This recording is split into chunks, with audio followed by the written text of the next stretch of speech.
हमारा संविधान बनाने वाले माइनॉरिटीज और बैकवर्ड्स के अधिकारों को लेकर बहुत सजग थे।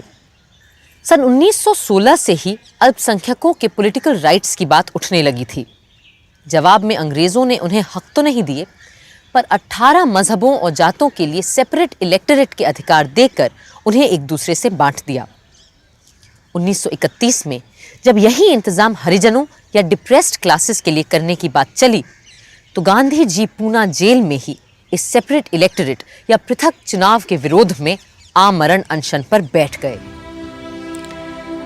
हिंदू संप्रदाय ने हरिजनों को सदियों से अछूत बना के रखा है, पर अब जब मौका आया है कि राजनीतिक रूप से दोनों साथ साथ आ सकें, तो आप क्यों हरिजनों के लिए अलग चुनावी व्यवस्था की मांग कर रहे हैं? गांधी जी, एक दिन वोटिंग बूथ में 7 वोट डाल देने से हिंदू और हरिजन एक नहीं हो जाएंगे। पर हरिजन हरिजनों को चुने और सवर्ण सवर्णों को।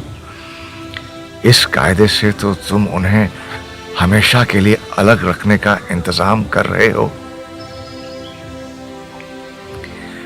मेरी तजवीज ये है कि हम हर बार कुछ ऐसी सीटें तय करें जिनमें हर एक को केवल हरिजन कैंडिडेट ही चुनने होंगे, फिर वो खुद चाहे किसी भी वर्ण के क्यों ना हो। और बाकी सीटों पे भी हरिजन को उसी तरह से खड़े रहने का अधिकार होगा जैसे कि किसी भी हिंदुस्तानी को। गांधी जी की बात डॉक्टर अंबेडकर ने मानी और दोनों ने प्रसिद्ध पूना समझौते पर दस्तखत किए। यूं दलितों के लिए अलग चुनाव व्यवस्था की बात खत्म हुई। संविधान सभा के बनते ही 1 महीने के अंदर सबसे पहले जो कमेटियां बनी थीं, उनमें डिप्रेस्ड क्लासेस और माइनॉरिटी राइट्स की कमेटी भी थी।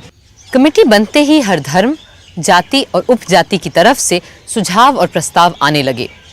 अगर ऑल इंडिया आदि हिंदू डिप्रेस्ड क्लासेस का कॉल था कि उनके साथ ज्यादतियां हुई हैं, तो किसी को लफ्ज हरिजन से आपत्ति थी और किसी को पूना पैक्ट से। किसी को सरकारी नौकरी का प्रावधान चाहिए था, तो किसी को शिक्षा के लिए खास बजट और भूमिहीनों के लिए जमीनें। श्वेतांबर जैनियों की शिकायत थी कि उनके साधुओं को भिखारी समझकर दबोचा जा रहा है। सिखों और मुसलमानों को अपने जबानों और रीति रिवाजों की फिक्र थी। अपने एक नोट में केटी शाह ने ऐसी मांगों का विरोध किया। धार्मिक रीति रिवाजों, रस्मों के मानने निभाने के नियमों में कोई परिवर्तन ना करना ही ठीक होगा। हालांकि किसी भी संप्रदाय को सुरक्षा के नाम पर छूट देने से केवल प्रतिक्रियावाद या रिएक्शनिज्म को ही बढ़ावा मिलता है।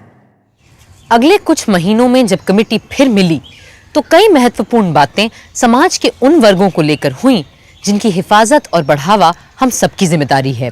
As far as properties are concerned, we ought to provide for restrictions in public interest for the protection of minority and backward groups. Absolutely. We must make it definite that the lands of the Adivasis are protected. And I want it to be definitely, most certainly, mentioned in the Constitution. Very well. In pursuance of what Sri Jaipal Singh has just said, we might add, after public interest, including the protection of minority groups and tribes. Why not? उस दिन एक हक तो हमने हर आदिवासी को दे ही दिया कि उनकी भूमि न कोई खरीद सकता है और न वो उसे किसी गैर आदिवासी को बेच सकते हैं। एक और वर्ग है जिसे अलग दमित शोषित श्रेणी के रूप में देखा जा सकता है। मेरे हिसाब से औरतें इस समाज की सबसे बड़ी माइनॉरिटी इकाई हैं। न सिर्फ रस्मो रिवाज हमेशा से हम औरतों के साथ बेरहमी का सलूक करते आए हैं, बल्कि कानून भी हमेशा से औरतों की मुखालिफत में लामबंद रहा है और आज भी है। हम सिर्फ इतना मांग रहे हैं कि औरतों को भी कानून के समक्ष, समाज में और शिक्षा के मामले में बराबरी के हक मिलें। The tendency of the majority, as of all those in power, is to make little of the rights and liberties of a minority. That's why Every kind of minority requires safeguards for the defense and preservation of its rights and liberties. उस दिन ये तय हुआ कि यदि कमजोर पिछड़े वर्गों को 10 साल तक संविधान का सहारा और सुरक्षा मिले तो वो बाकी समाज के बराबर पहुंच जाएंगे। पर सामाजिक समरसता पाना शायद 10 वर्षों नहीं 10 दशकों का काम है। एक महीने बाद जब माइनॉरिटीज कमेटी फिर मिली तब भी धर्म और रीति रिवाजों को लेकर बहसें जारी रहीं। अपने मन का धर्म मानने और उस पर चलने की आजादी और अपनी अपनी पूजा प्रार्थना करने की आजादी के बाद किसी व्यक्ति या किसी समुदाय को और क्या चाहिए? इस सब के ऊपर से धार्मिक अधिकारों को जस्टिसेबल राइट बनाना मेरा मानना है बहुत बड़ी हिमाकत होगी और इससे समाज के आगे बढ़ने और मजहबी झगड़ों को खत्म करने के काम में भी अड़ूंगा ही लगेगा। Next on the agenda, untouchability in any form shall be abolished. क्या हम यहाँ केवल हिंदुओं में अस्पृश्यता हटाने के लिए बैठे हैं या ईसाइयों, मुसलमानों और सिखों में भी, यानी कि सब में छूत अछूत मिटाने को जमा है? As far as I understand, it is about untouchabilities of all kinds. I would suggest that the imposition of any disability of any kind and such a custom of untouchability should be deemed a criminal offense. यूं 5000 साल से चली आ रही छूत अछूत की घृणित प्रथा को हमारे संविधान ने हमेशा के लिए निकाल के फेंक दिया। 27 अगस्त को सरदार वल्लभ भाई पटेल ने अल्पसंख्यकों के अधिकारों पर अपनी रिपोर्ट पेश की। अब तक कमिटियों में तय की गई बातों को आज पूरी सभा के इम्तिहान से गुजरना था। On behalf of the advisory committee, I beg leave to place this report on minority rights before this house. जहां तक लेजिस्लेचर्स में नुमाइंदगी का प्रश्न है, यानी जॉइंट इलेक्टोरेट्स रहे या सेपरेट इलेक्टोरेट, सब इस राय पे एकमत है कि पृथक निर्वाचन क्षेत्र को खारिज करके आइंदा सारे के सारे निर्वाचन क्षेत्र साझे ही रहेंगे। ये फैसला एक बहुत बड़ा और सुखदायक कदम है। आगे हमने ये भी फैसला किया है कि सरकारी नौकरियों में कुछ विशेष कम्युनिटीज के लिए आरक्षण जरूरी है, विशेष करके एंग्लो इंडियन कम्युनिटी, अनुसूचित जातियां और जनजातियों के लिए कई लिहाज से अलग प्रावधान करने होंगे। सरदार पटेल की रिपोर्ट तो पास हो गई, पर जब उसके अपेंडिक्स का नंबर आया तो कई अमेंडमेंट्स रखे गए। सरदार बहादुर बी पोकर साहब, उनकी तजवीज थी कि सन 1936 में मुसलमानों को मिले अलग चुनावी अधिकार बरकरार रहने चाहिए। We are going too far in trying to placate them in every possible way. Under the joint electorate system, a Hindu can represent a Muslim and a Muslim can represent a Hindu. I will represent you much more than you do because I know that I'm not a Muslim and as such, I'll always have a special sense of duty and so look after your interests well.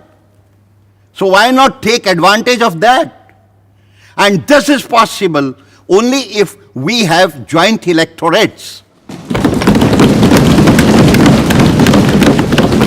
उस दिन ये तय हो गया कि भारत में अब किसी भी संप्रदाय या धर्म का इंसान किसी की भी नुमाइंदगी कर सकता है और हम किसी भी मजहब के मानने वाले को अपना नुमाइंदा चुन सकते हैं।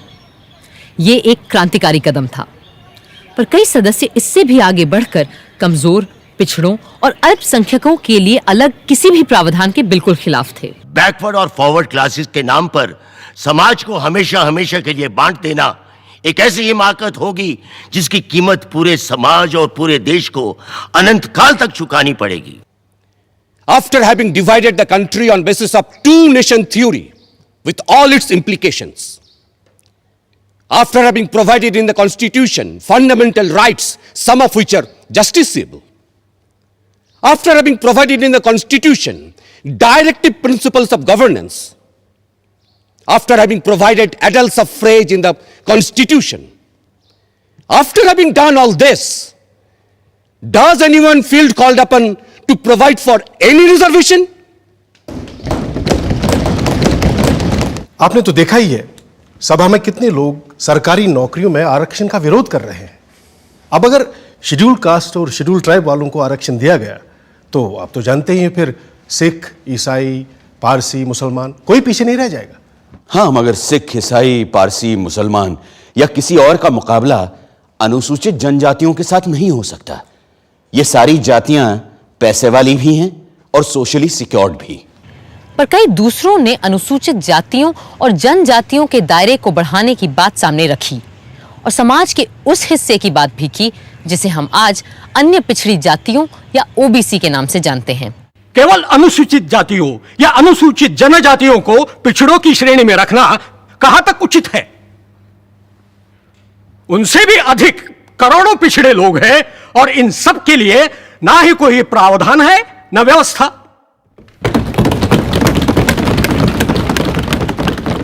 कई लोगों को डर था कि पिछड़ी जातियों के दायरे को बढ़ाते जाने से कहीं उन लोगों के अधिकार कम न हो जाएं जिन्हें संवैधानिक सहारे की सबसे ज्यादा जरूरत थी।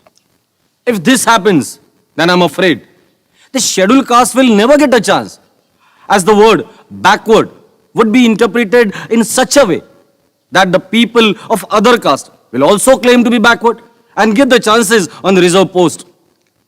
Therefore, sir, before resuming my seat, I would request you to see that the machinery which will operate this clause should be so pure that a clear distinction should be made between the scheduled caste and the other people who come under the category of backward classes. चुनाचे अन्य पिछड़ी जातियों के विशेष अधिकारों का मामला टाल दिया गया। उधर अलग अलग धर्मों और मतों के पर्सनल लॉज का टेढ़ा सवाल सबके सामने था और शायद आज भी है। एक यूनिफॉर्म सिविल कोड बनाना जहां संविधान की जिम्मेदारी थी, वहीं पर्सनल लॉज को सम्मान देना भी। I would like to say that any party, political or communal, has no right to interfere in the personal law of any group. More particularly, I say this regarding Muslims. There are three fundamentals in the personal law, namely religion, language, and culture, which have not been ordained by human agency. My submission is that it is totally impractical. For in an advanced society, even the members who belong to a particular community may desire their personal law to be changed. But if we make provision here that the personal law shall not be interfered with, there will not be any right to the members of that community itself to modify that law. This is only an enabling provision. Without the consent of the affected minority, no such law will be framed. I therefore feel it is unnecessary to include it in the fundamental rights. That if such a saving clause was introduced into the Constitution, it would disable the legislatures in India from enacting any social measure whatsoever. इस तरह जहां अक़लियत यानी अल्पसंख्यकों के अधिकारों को हमारे संविधान ने सुरक्षित किया और उनके आगे बढ़ने के रास्ते खोले, पर अब तक हिंदुस्तान का सबसे सताया, असुरक्षित और अल्पसंख्यक वर्ग यानी औरतों को अपने लिए बराबरी का हक नहीं मिल पाया है।